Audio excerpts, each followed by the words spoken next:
MOD. If I just gave you both $1 million cash, how would you feel? I would be extremely grateful.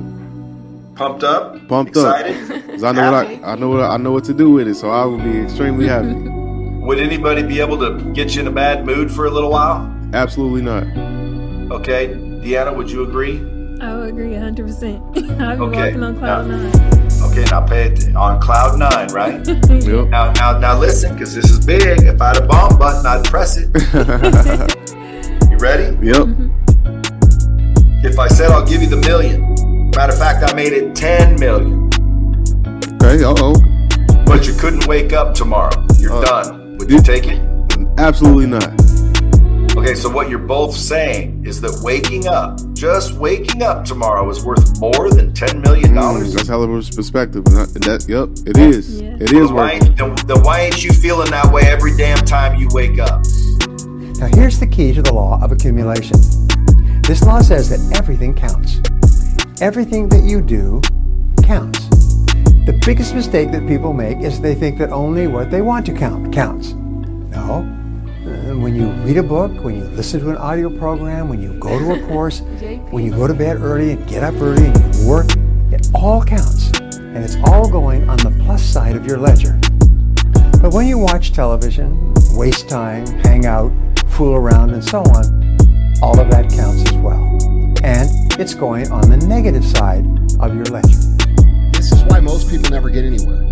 Most people are incapable of picking a direction and going. They observe the possibilities. They get paralyzed by all the possibilities. They refuse to move forward on all the possibilities, and then time passes them by. So it's very important that you make a decision and you go down that path. You commit to that path with the mentality of having zero options. I don't have a choice but to see this through.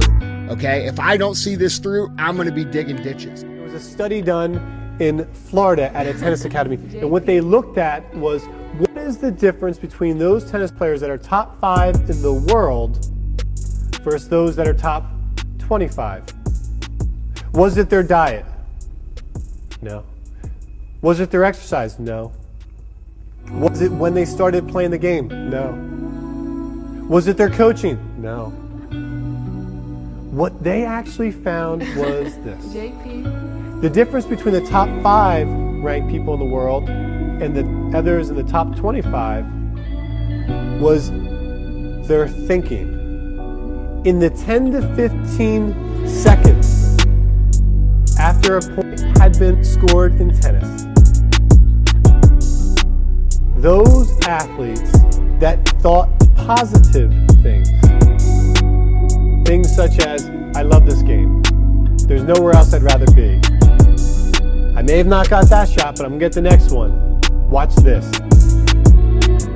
Those athletes that thought positive, it slowed down their heart rate, slowed down their breathing rate, and across an entire competition, they were conserving a lot of energy.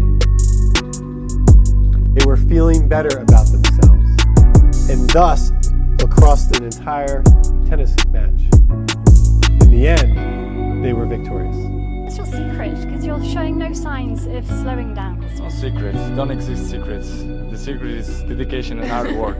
You know, to be able to work 100% all the time. This is, if exists words, this is my secret. Clean your room.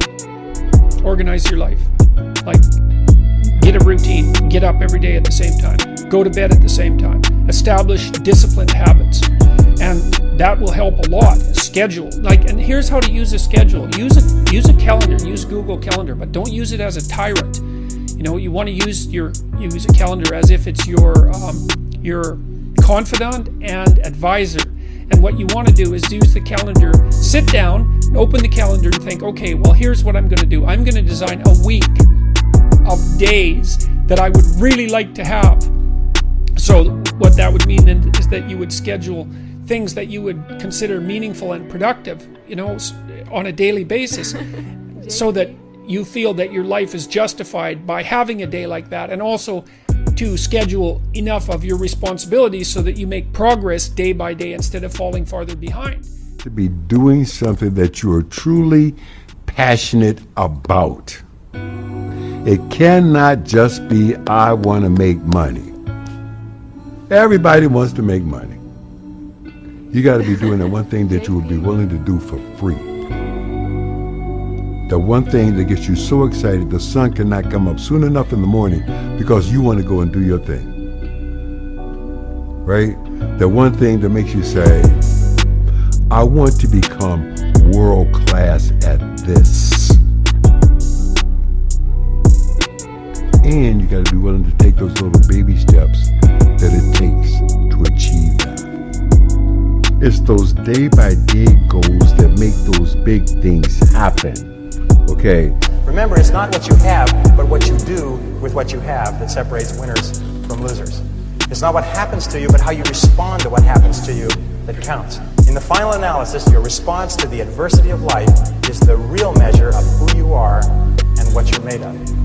The Greek philosopher Epictetus once said that circumstances do not make the man or woman, they merely reveal him to himself. I was reading something by Howard Thurman that really grabbed me. He was an advisor to Mahatma Gandhi, to Martin Luther King Jr., and to Albert Schweitzer. And I was reading and I couldn't go to sleep this night.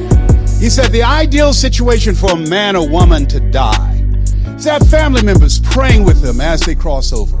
He said, but imagine, if you will, being on your deathbed and standing around your bed, the ghost of the dreams, the ideas, the abilities, the talents given to you by life, you for whatever reason. You never pursued those dreams. You never acted on those ideas. You never used those gifts. And there they are standing around your bed looking at you with large angry eyes saying, we came to you and only you could have given us life. And now we must die with you forever. And the question is, if you died today, what dreams, what ideas, what leadership, what books, what gifts will die with you? Very good friend that I lost recently, Miles Monroe, said, the wealthiest place on the planet is not in the Far East where there's oil in the ground. It's not in South Africa where there are diamond mines. He said the wealthiest place on the planet is the cemetery, because there you find potential never realized. There you find dreams never pursued. There you find people allow themselves to be imprisoned by fear and living a small life. We're in this space now, part of the space, where everyone wants to go like this. Right? That pace, that rhythm. Sometimes you got to take baby steps when you don't know, when you're not sure, when it's not as clear to others, but you have to see it in your mind. And most importantly, you have to see it in your soul and say, this is where I'm going. And as far as this idea of the goals getting further away, I will submit to you, it's not that they're getting further away, but they get bigger. When you have one little success that allows you to build on that, and you have another little piece of success, and another piece, and then you get a chunk, and then you realize, whoa, when you're doing something you're truly passionate about, the opportunities are as big as the sky. The best piece of advice that I ever received is that you are what you think about. Everything that you think about, you become. You become what you think about. Thoughts lead to actions. Actions lead to behaviors. Behaviors leads to lifestyle. Lifestyle determines your destiny. So everything begins in the mind. If you can control and wield your mind, you can very much determine your destiny. If you can determine that regardless of what your mind says, you will go to the gym, you will develop a physique unlike 99% of society. If you decide to work on your business and you decide and you commit and you determine your mindset and you wield it, you can become successful.